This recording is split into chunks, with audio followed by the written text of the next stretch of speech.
Mesdames et messieurs, bonsoir. Il est 20 h et c'est l'heure de la grande édition du soir. Les titres, c'est dans un instant.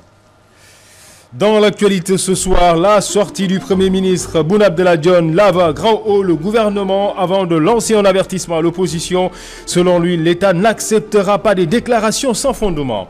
Des avertissements qui semblent tomber dans l'oreille d'un sourd. L'opposition enfonce le clou et l'appelle le chef de l'État en personne à se prononcer sur l'affaire du gaz et du pétrole. Les détenus de Rebeuss refusent aussi de lâcher du lest. Certains d'entre eux auraient été transférés à l'hôpital après de violents affrontements avec les gardes pénitentiaires. Le directeur de l'administration pénitentiaire fait face à la presse en ce moment. L'État a plus que jamais décidé à apporter des éclairages sur l'affaire du carburant toxique. Une équipe de la DSTV s'est rendue dans les laboratoires de la SAR et de Senstock pour voir comment ce carburant est traité. Les choses vont de mal en pire. En République démocratique du Congo, plusieurs édifices publics ont été incendiés. Le bilan provisoire des affrontements fait état de presque 20 morts. Voilà pour le sommaire. Le grand oral de Boun Abdallah Dionne, le chef du gouvernement, visiblement, ou on va dire, n'a pas convaincu. Voilà, c'est le mot que je cherchais, l'opposition. D'autres interrogations ont été soulevées par Abdoul Mbaye et compagnie. On va y revenir tout à l'heure. Le Premier ministre a balayé ce matin d'un revers de la main les accusations faisant état d'une nébuleuse dans l'affaire du gaz et du pétrole. Les précisions d'Elhadj Malick Cissé et Pape Samba. Pour une séance de mise au point, Mohamed Boun Abdallah Dionne, sur un ton calme mais ferme, a mis les points sur les i. Le Premier ministre a démonté les accusations de l'opposition concernant les contrats pétroliers, accusations qu'il qualifie de sorties hasardeuses. J'entends dire, mais donnez-nous les contrats. Mais les contrats, ils sont dans la rue. Ils sont partout, les contrats. Il n'y a rien à cacher dessus. Au cours de ce point de presse, il a été démontré que sur les 14 contrats qui étaient en validité en 2014, l'État en a annulé 3 pour non-respect des engagements de travaux. Il s'agit des contrats Sénégal Sud Offshore Peu Profond de la société Elenito Diourbel de AZ Petroleum et le contrat de Rufisque Profond d'African Petroleum de Franck Timis. C'est qui African Petroleum? C'est M. Franck Timis dont on parle. L'État, en 2015, l'année dernière, a annulé un contrat de recherche que détenait depuis plusieurs années, délivré par les régimes précédents, celui du président Macky Sall, qui avait été remis à un opérateur international, de classe internationale, qui est présent sur tout le golfe de Guinée et qui est un spécialiste de la recherche, que nous saluons et que nous respectons, et qui s'appelle M. Franck Timis, c'est lui African Petroleum. Donc comment dire aujourd'hui on fait des faveurs à M. Franck Timis pendant qu'on lui annule ses contrats de recherche. Des contrats qui, selon le chef du gouvernement, doivent répondre aux étapes suivantes. La prospection, la recherche, l'évaluation, le développement et la commercialisation des hydrocarbures. De 1952 à 2014, 168 puits, 168 forages ont été réalisés dans le pays, ce qui constitue un volume de 500 milliards de francs CFA qui ont été investis sans succès. Autre contrat qui fait polémique, c'est l'affaire Petrotim. Ici, le Premier ministre se veut clair. Petrotim Limited appartient à 100% à un Chinois. C'est le 8 décembre 2011, donc avant l'avènement du président Macky Sall, qu'un mémorandum d'entente a été signé entre Petrotim Limited, qui est une filiale à 100% du groupe chinois Petro-Asia. Il faut qu'on le dise. Petrotim Limited appartient à un Chinois, M. Wong, qui est le patron de Petro-Asia et qui est connu mondialement comme un opérateur. En attendant la publication du rapport de l'ITIE, Initiative pour la transparence dans les industries extractives, prévue le 16 octobre prochain, l'odeur du gaz et du pétrole va continuer à occuper la une de l'actualité avec des révélations de la part des uns et des autres. Elhadj Malick Cissé, vous l'avez dit, Boun Abdallah Dionne, d'ajouter qu'il n'existe pas de chèque entre Cosmos Energy et Timis Corporation. Selon le Premier ministre, Cosmos Energy s'est engagé avec l'État du Sénégal pour 250 millions de dollars, contrairement aux 100 millions de dollars conclus avec Timis Corporation. Nous l'écoutons. Timis, en cédant ses droits et ses devoirs, qui sont des engagements de travaux, à Cosmos. Cosmos s'est engagé cette fois avec l'État du Sénégal à monter son obligation de travaux à 250 millions de dollars, contrairement aux 100 millions de dollars initialement conclus avec Timis Corporation. Mais quelqu'un qui vient investir 250 millions de dollars de recherche pour faire 2 puits supplémentaires, pour étendre sa zone de recherche sur 7000 km² en sismique 3D, un bateau 3D pour faire la sismique coûtant 1 million de dollars par jour, les 90% de droits que détenait Timis sur le site, Timis lui en a cédé 60% de droits sans contrepartie financière. Il n'y a pas un chèque venant de Cosmos vers Timis. Il n'existe pas. Enfin, le chef du gouvernement avertit l'opposition. Selon lui, l'État n'acceptera plus des déclarations sans aucune preuve sur les institutions de la République. Il jure la main sur le cœur que les auteurs seront sanctionnés par la justice. Boun Abdallah Dionne est toujours avec El Hadj Malick Cissé et Pape Samb. Nous ne pourrons plus laisser prospérer les propos diffamatoires, les allégations sans fondement et les attaques malveillantes. Ça, c'est terminé. Il faut qu'on soit clair. Les allégations sans fondement, les attaques malveillantes, sans aucune preuve, avec nul autre dessein que de jeter le discrédit sur l'État, ses institutions et les citoyens, comme je le rappelais tout à l'heure. Le gouvernement prendra ainsi toutes ses responsabilités pour défendre l'intérêt général, pour défendre l'intérêt national. Désormais, quiconque diffusera de fausses nouvelles s'exposera à la rigueur de la loi, je veux dire la loi pénale. Je voudrais donc, au nom du chef de l'État, son Excellence, Monsieur le Président Macky Sall, appeler les uns et les autres à davantage de retenue, mais aussi à davantage de modestie, car nul n'a le monopole de l'amour de notre pays. Nul n'a le monopole de l'engagement patriotique. Nul n'a le monopole de l'engagement de l'éthique. Plutôt, nul n'a le monopole de l'éthique. Des avertissements qui semblent tomber dans l'oreille d'un sourd. L'opposition appelle le chef de l'État en personne à se prononcer sur l'affaire du gaz et du pétrole. Réunis autour de la coalition Manko Wattu Sénégal, l'opposition estime que les questions essentielles n'ont pas été abordées par le Premier ministre. On fait signe que l'élément de notre reporter n'est pas en place, alors nous y reviendrons dans un court instant. En attendant, essayons de savoir un peu ce qui se passe à Rebeuss. Selon les informations que nous détenons, la situation est très tendue là-bas. Des détenus auraient été transférés à l'hôpital après des mouvements d'humeur. Les détenus sont fatigués d'attendre des années avant d'être jugés. Face à cette confusion, le directeur de l'administration pénitentiaire est monté au créneau pour la deuxième fois en moins de 48 heures. Il a fait face, ou bien on va même dire qu'il fait face à la presse en ce moment au niveau du camp pénal où nous retrouvons Moussa Sen, notre reporter. Moussa, bonsoir. Bonsoir, cher. Alors Moussa, il se trouve que le directeur de l'administration pénitentiaire faisait face à la presse en ce moment, il y a quelques instants, ou fait face à la presse en ce moment. Qu'en est-il réellement? Affirmatif, ça vient juste donc de se terminer. Il s'agit du colonel Daoud Diop, directeur de l'administration pénitentiaire, qui faisait face à la presse pour apporter donc un éclaircissement sur la situation qui prévaut actuellement dans le milieu carcéral. Donc on peut retenir trois principales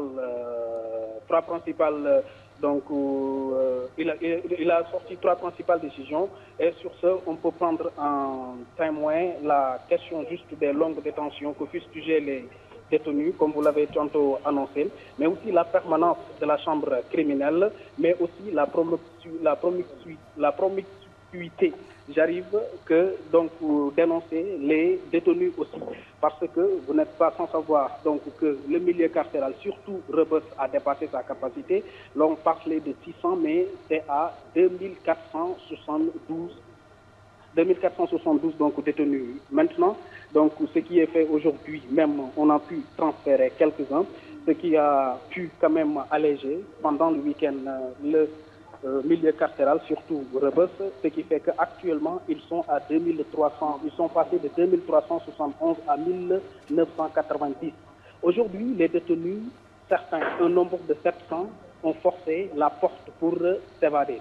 Heureusement que les gardes pénitentiaires ont pu maîtriser la situation, ce qui a fait donc des conséquences sur l'administration, parce que 14 personnes ont eu des blessés, mais aussi sur les détenus, il y a 27 blessés qui a été enregistré. Donc, selon le colonel Daouda Diop, toujours, la situation a été maîtrisée. Bien vrai que la situation est catastrophique, mais ils disent qu'il va falloir qu'il y ait des réaménagements pour qu'on puisse au moins donc régler la situation qui prévaut dans le milieu carcéral. Et par rapport à ces propositions qu'il a pu émettre, on peut en retenir donc 3 autres axes qui sont donc dits par le colonel Daouda Diop. On peut en retenir donc quelques-uns et on peut les citer. C'est juste donc le fait de réaménager les travaux de toilettes dans le milieu carcéral, plus précisément à Rebeuss, mais aussi de faire de sorte que le transfert de détenus dans les régions puisse être effectif pour soulager la capacité qui prévaut actuellement dans le milieu carcéral, c'est-à-dire à Rebeuss. Alors, Moussa Sène, oui. Une petite question. Alors, est-ce que vous confirmez réellement qu'il y a eu des blessés de part et d'autre? C'est-à-dire, quand je dis de part et d'autre, c'est-à-dire du côté des détenus comme du côté des gardes pénitentiaires? Repréciser la question, s'il vous plaît. Je voudrais savoir, est-ce que le directeur de l'administration pénitentiaire a confirmé cette information, disant qu'il y avait des blessés du côté donc, des détenus comme du côté aussi des gardes pénitentiaires? Je confirme ce que j'ai dit tout à l'heure. Du côté de l'administration, il y a eu 14 blessés. Et du côté des détenus, il y a 27 blessés. Malheureusement, aujourd'hui, il y a un mort donc, au niveau de Rebeuss. Il y a eu un mort, vous dites, hein? Oui, il y a eu un mort aujourd'hui. Et comment la personne est décédée? Bon, elle a été abattue ou bien? Qu'est-ce qui s'est passé? Parce qu'on a entendu des coups de feu aussi aujourd'hui à Rebeuss.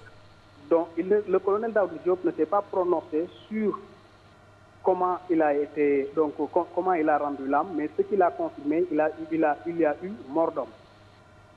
C'est un des détenus qui est mort.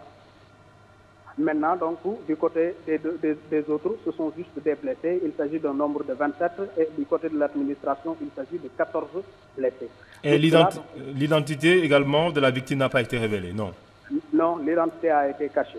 D'accord, Moussa Sène. Alors, Moussa, nous suivons de très près ce qui se passe là-bas à Rebeuss, puisque la situation est très tendue.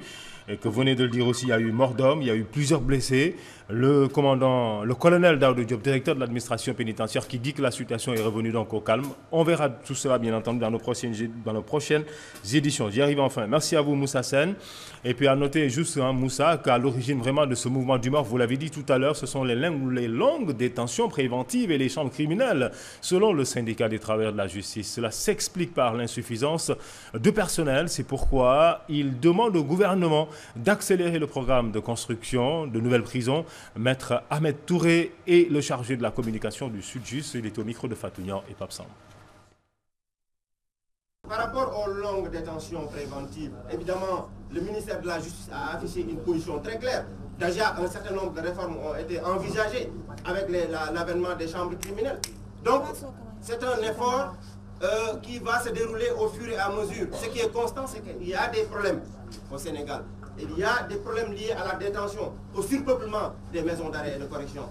Mais le gouvernement du Sénégal est en train de faire des efforts et c'est un élan dans lequel nous tous, nous allons contribuer. Mais ce qui est constant, c'est que si nous avons une administration qui fonctionne, où les travailleurs sont effectivement, leurs préoccupations sont correctement prises en compte, nous croyons que les choses pourraient aller dans un sens tellement positif et on va bientôt aller vers le sens de permettre à tous ces citoyens sénégalais d'être jugés. Parti pour 3 jours de grève dans le secteur de la justice, le Sud-Just a décrété ce matin 72 heures de grève non renouvelable. Ces travailleurs exigent la satisfaction de leur plateforme revendicative. Ils dénoncent en outre le comportement du ministre de la Justice. Les explications de Fatounian et Pape Sam.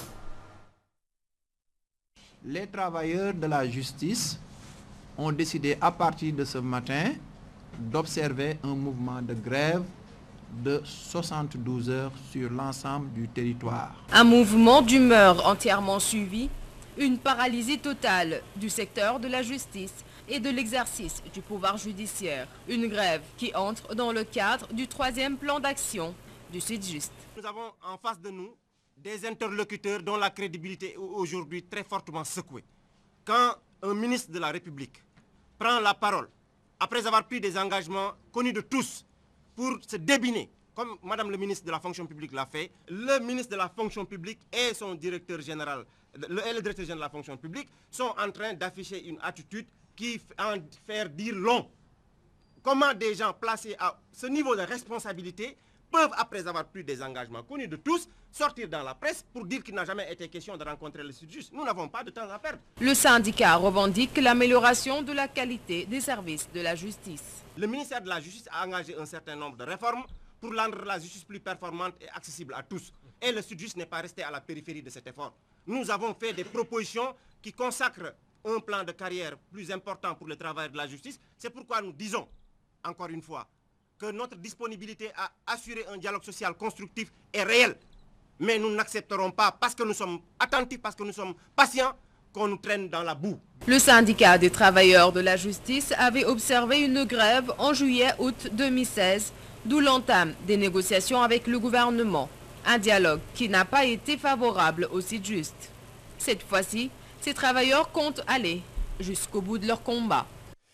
Et de deux, nous reparlons de la sortie de l'opposition qui semble vraiment n'être pas secouée par les avertissements du Premier ministre. L'opposition appelle le chef de l'État en personne à se prononcer sur l'affaire du gaz et du pétrole. Réunis autour de la coalition Manko Wattu Sénégal, l'opposition estime que les questions essentielles n'ont pas été abordées par le Premier ministre. Les explications de Lassana Sissé et Papi Dieng. Le pétrole et le gaz, voilà le sujet préféré des hommes politiques. La coalition Manko Wattu Sénégal en a aussi l'eau à la bouche. Mais ces leaders de l'opposition disent rester sur leur faim après la sortie du Premier ministre. Il a tout fait sauf répondre à l'essentiel. Il a tout fait sauf pour éclairer la lanterne des Sénégalais sur les questions qui sont posées au gouvernement. Puisque la question qui est posée, c'est que fait la famille du président dans le pétrole et le gaz du Sénégal? Et comment faire pour assurer la défense des intérêts supérieurs de la nation par une gestion efficiente de ses ressources? Et malheureusement, nous n'avons pas reçu de réponse à ces deux questions. Abdoul Maï, qui avait interpellé le chef de l'État sur cette question, dit n'avoir pas suivi le speech du Premier ministre. Mais quoi qu'il en soit, il estime que Mohamed Dionne ignore les questions pétrolières. C'est pourquoi d'ailleurs la coalition interpelle le chef de l'État en personne. Puisque les directeurs généraux ont parlé, les ministres et même le Premier ministre, et qu'on n'a pas encore eu les réponses qu'on voulait, maintenant c'est le chef de l'État qui doit s'exprimer, car il faut qu'on nous édifie sur les questions pétrolières. Tout le monde est fatigué et cette ressource est pour tous les Sénégalais. Au cours de cette rencontre, les membres de la coalition Manko Wattu Sénégal ont signé leur code de conduite. Première étape du plan d'action, une marche à Dakar. C'est 14 octobre. L'opposition en ordre de bataille. Le gouvernement du Sénégal prend très au sérieux cette histoire de carburant toxique. Le ministre de l'Énergie a demandé à la SAR, la société africaine de raffinage, et Senstock, la structure qui stocke le carburant, d'ouvrir leurs portes à la presse.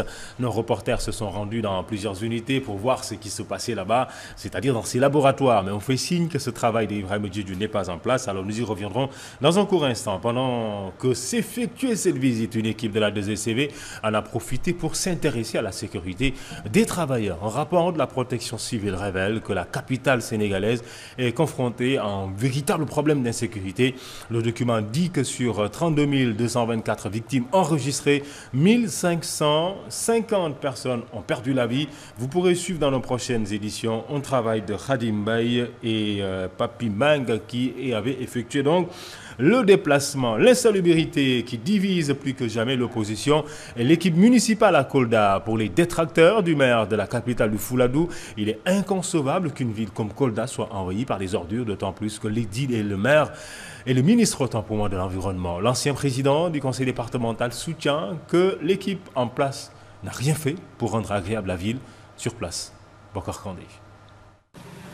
Kolda, une ville sale, c'est comme ça que les responsables politiques du Parti démocratique sénégalais qualifient la capitale du Fouladou. La parole aux populations. Montrez-lui la saleté. Tu vois ces ordures? Il y a partout des mouches et des moustiques. La ville est sale, c'est pourquoi tout le monde est malade. C'est le manque d'inconscience de la population. Les Koldois sont partagés sur la question. Alors, monsieur le maire, comment vous gérez les ordures ménagères dans la commune de Kolda? Le dispositif est mis en place. Des camions de collecte des ordures, une pelle mécanique et une équipe sillonnent le marché central et les grands artères. Facile à démontrer, mais tous ces efforts n'ont pas pu cacher les difficultés rencontrées dans la gestion des ordures ménagères. Dans différents endroits de la commune de Kolda, on peut bien trouver des tas d'ordures comme celui-ci. Le fleuve constitue pour certains une véritable poubelle. Cela ne date pas du magistère d'Abdoulaye Bibi Baldé, mais lui avait promis le dragage et l'aménagement de la berge du fleuve.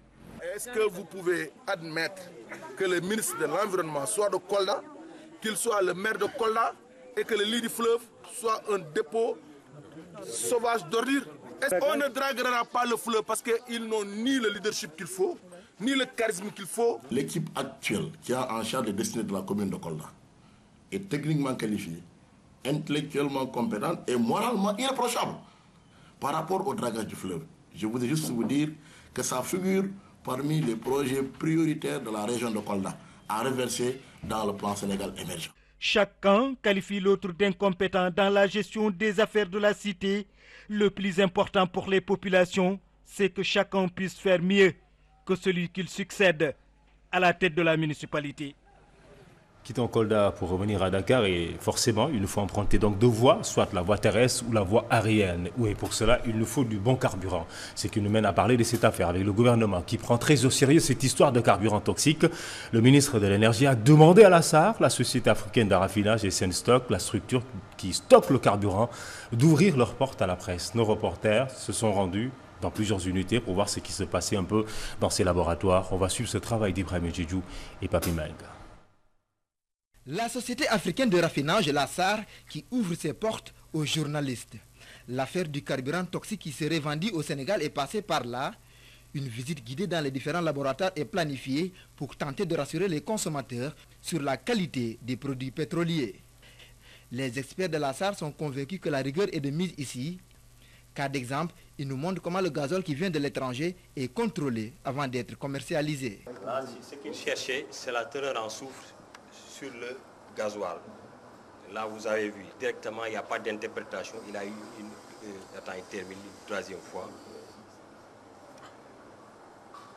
Oui, là, il a directement la teneur en soufre qui est de l'ordre de 0,16% sur le gasoil. Donc, directement, c'est ce qu'il va marquer maintenant sur son cahier de paillasse, et ce qu'il va marquer aussi sur le risque d'analyse. Le risque d'analyse est de sorte que lui, il ne peut avoir aucune manipulation là-dessus. De telle sorte qu'automatiquement, quand chacun met les analyses qu'il a trouvées, après, c'est la machine qui dira que le résultat, automatiquement, il n'est pas conforme, il n'est pas conforme. Il n'y a pas possibilité d'interprétation. Là, il est conforme parce que les limites de la certification nationale sont à 0,5%. Lui, elle est à 0,15%. C'est presque 3 fois inférieur à la limite. C'est ce que je disais tantôt. Donc, le gasoil de la SAR est à 3 fois inférieur à la limite permise. Cette même rigueur est de mise sur les autres produits pétroliers, comme l'essence, le kérosène, entre autres. Comme j'ai dit tantôt, sur l'essence au niveau du Sénégal, nous sommes de l'ordre de 5 ppm sur le soufre, alors que la limite permise est de 1000 ppm national. En Europe, c'est à 10 ppm. Mais le brut que nous traitons fait que nous sommes 2 fois inférieurs en Europe. Pour dire que sur le kéro, nous sommes à 0,06%, où la limite internationale est à 0,3%. Sur le fuel, le taux de soufre de la SAR est à 0,4%, 0,5%. Là où la limite basse teneur en soufre est à 2%, c'est 4 fois moins. Pour dire que le débat il est sur le gasoil, on est très conforme, on est confortable, mais il faut améliorer. Senstock, qui assure une capacité de 280 mètres cubes de stockage, est également visité. Dans ces différents sites de stockage, comme ici en Bao, plusieurs unités ont été visitées, des pipelines sont raccordés à la SAR, plusieurs stations d'essence sont également ravitaillées à partir d'ici. Cette visite nous a également conduit au site du port autonome de Dakar ou encore au dépôt DOT. Partout où nous sommes allés, les experts ont apporté des éléments de réponse pour tenter de rassurer les consommateurs sur la bonne qualité des produits pétroliers vendus au Sénégal. Reste à savoir si ces explications vont convaincre les consommateurs. Affaire à suivre. Ibrahim Diédhiou, encore 2 semaines avant l'ouverture des classes, sont en jugé très court par les populations de la commune de Sor, c'est à Saint-Louis. En effet, l'école de la localité est impraticable. Les fortes précipitations qui se sont abattues dans la ville ou sur la ville il y a 2 semaines ont causé beaucoup de dégâts. On voit ça avec Moussa Ousmane Diagne et Abdou Boy. Ubbi Tay, Jàng Tay, ce slogan si cher au ministre de l'Éducation risque de ne pas être appliqué lors de la rentrée scolaire à Sor-Diagne, un quartier situé à l'entrée de la ville de Saint-Louis. Ici, dans cette école primaire, les parents d'élèves sont montés au créneau pour dénoncer jusqu'à la dernière énergie l'état défectueux de cet établissement scolaire. Nous ne pouvons pas, la population de Sor-Diagne, prendre cet énorme dégât en charge. C'est pour cela que nous tendons la main à toutes les autorités de Saint-Louis. Nous avons fait toutes les démarches nécessaires pour vraiment qu'ils nous viennent en aide avant que l'école n'ouvre ses portes, pour qu'ils viennent nous aider dans les plus brefs délais. À l'école Sor-Diagne, la remontée de la langue salée a tout détruit. Les fenêtres et les portes des salles de classe ne tiennent plus et les parents d'élèves en assemblée générale n'ont pas manqué d'attirer l'attention du ministre de l'Éducation sur l'état piteux des tables, bancs et autres matériels pédagogiques de cette école. Les toitures des classes se sont envolées. Les manuels sont mouillés. Les tables bancs aussi sont détériorés. La cour de l'école est inondée. Les murs de clôture commencent à s'effondrer. Face à cette insécurité qui règne à l'école Charles-Niang, les populations du quartier de Sor-Diagne interpellent les pouvoirs publics pour que des travaux d'entretien soient pris en compte et que le concept droit à l'éducation ne soit pas un vain mot dans cette localité. Ouverture ce matin d'une rencontre sur le pilotage du développement intégré de la petite enfance. D'importantes recommandations sont attendues à la fin de cette réunion. Les difficultés énormes ont été notées selon la directrice de l'Agence nationale de la case des tout-petits, Aline Badara Sonko et Sherba. Le sous-secteur de la case des tout-petits et de la petite enfance est le parent pauvre des politiques éducatives nationales. Selon la directrice Thérèse Faye, le pilotage du développement intégré de la petite enfance est confronté à des difficultés. Nous avons les défis de l'accès dans les structures. Il faut construire des structures de préscolaire partout dans le Sénégal, dans le monde rural, périurbain, mais aussi la qualité. Et je pense que la question de la qualité aussi est essentielle dans la mesure où nous sommes dans un contexte de la revue du paquet, après bien sûr 2 ans de mise en œuvre. Dans un souci d'améliorer, la direction de l'Agence nationale de la case des tout-petits a jugé nécessaire de collaborer avec les inspecteurs d'académie. Pour ce faire, nous avons pensé que les IA ont un rôle important à jouer parce que c'est eux qui représentent le ministère de l'Éducation nationale, qui est un partenaire du ministère de la Femme à travers l'agence, et avec qui nous travaillons sur toutes les questions pédagogiques. Et je pense que cet atelier sera aujourd'hui l'occasion pour nous de discuter sur toutes les questions pédagogiques qui entrent dans le cadre de la collaboration entre les IA et les coordinations que nous avons au niveau des concentrés. De fortes recommandations sont attendues à l'issue de la rencontre. L'actualité à l'étranger, le climat est très tendu en République démocratique du Congo. Selon un bilan provisoire annoncé par le ministre de l'Intérieur, au moins 17 personnes ont perdu la vie, un chiffre revu à la hausse par l'opposition. Donc les manifestants sont contre un 3e mandat de Joseph Kabila. On fait le point. 50 morts selon l'opposition, 17 selon le pouvoir. À Kinshasa, la capitale de la République démocratique du Congo, ces 2 derniers jours ont été marqués par des affrontements mortels et des incendies criminels. En représailles aux incendies dans des bâtiments de partis de la majorité, le siège de l'UDPS, le premier parti d'opposition, a été réduit en cendres. Nous, on n'est pas des Congolais, nous sommes des étrangers, parce qu'on souffre dans notre pays même. Félix Tshisekedi, le fils du fondateur de ce parti, n'hésite plus à parler d'un État voyou et a de nouveau appelé le président Kabila au départ. On ne va pas continuer à vivre avec des sauvages pareils. Le peuple est aujourd'hui en colère, le peuple veut mettre fin à cette dictature. Vraiment, c'est triste, c'est choquant, c'est pas ce que nous voulons. Et puis ça fait mal. La police, l'armée est apolitique. Et lorsque la police et l'armée se mêlent dans ce genre de conflit, c'est pas du tout bon. Vraiment, c'est déplorant. Malgré le saccage d'autres sièges de partis d'opposition et les manifestants tués dans des affrontements avec les forces de sécurité, le mot d'ordre reste le même. Les opposants unis sous la bannière d'un mouvement appelé Rassemblement réclament l'élection présidentielle avant la fin du mandat de Joseph Kabila le 20 décembre, ce qui est d'ores et déjà très compromis. Au pouvoir depuis 2001, Joseph Kabila ne peut plus se représenter et a tout mis en œuvre pour retarder le scrutin. On en sait un peu plus sur la personne qui serait l'auteur de l'explosion d'un engin à Manhattan, une déflagration qui a fait 29 blessés. La police américaine a diffusé le portrait du suspect. L'homme en question est âgé de 28 ans. Il est naturalisé américain. Ahmad Khan Rahmani serait toujours dans un état critique. Cet Américain d'origine afghane est suspecté d'être l'auteur des attentats de New York qui ont fait 29 blessés. Lundi soir, Rahmani, 28 ans, a été blessé au bras et à la jambe lors de son interpellation après avoir tiré sur un policier.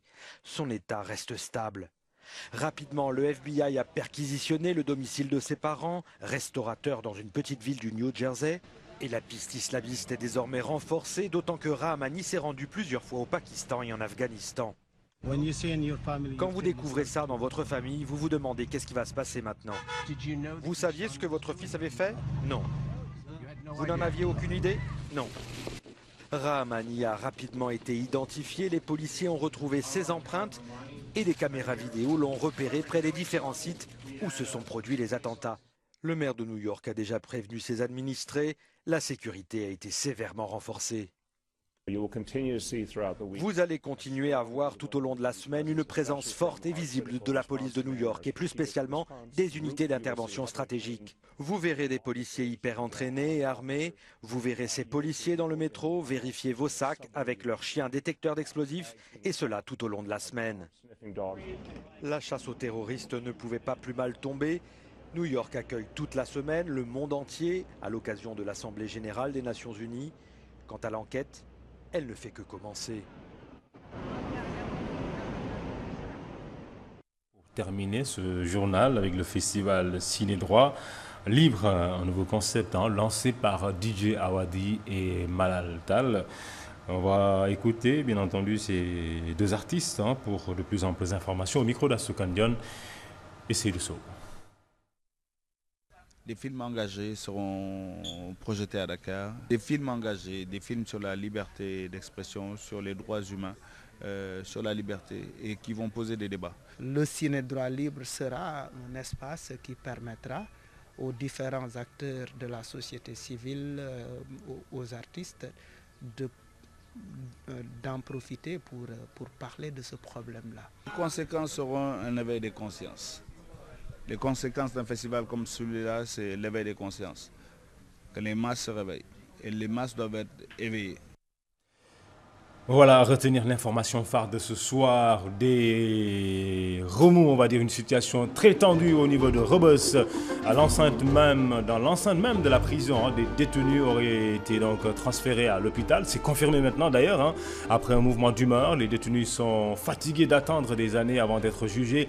Face à cette confusion, le directeur de l'administration pénitentiaire est monté au créneau pour la deuxième fois en moins de 48 heures. Vous avez suivi donc cette liaison téléphonique de notre reporter Moussa Sen, autant pour moi, qui a confirmé bien entendu cette information qu'il y avait donc un détenu qui a perdu la vie et des gardes pénitentiaires blessés et d'autres détenus également blessés. Nous reviendrons sur tout cela dans nos prochaines éditions.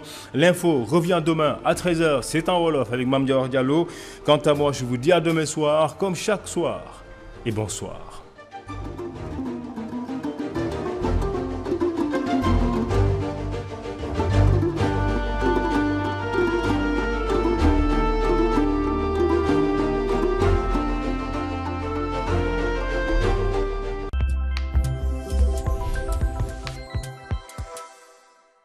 Nous Mais pour la commémoration de ces 40 ans au service de l'enfance et de la famille, l'association des villages d'enfants SOS du Sénégal ñooy amal soirée de gala bu mag ca Grand Théâtre le vendredi 23 septembre. Ce sera sous le patronage de Madame Marième Sall, première dame de la République du Sénégal, et sous la présidence d'honneur de Monsieur Mohamed Boun Abdallah Dionne, Premier ministre de la République du Sénégal, sous la présidence effective de Madame Mariama Sarr, ministre de la Femme, de l'Enfance et de la Famille, Monsieur Matar Ba, ministre des Sports, et sous le parrainage d'honneur de Monsieur Ousmane Camara, magistrat, ancien ministre, ancien médiateur de la République, Monsieur El Hadji Mansour Mbaye, président de l'association des communicateurs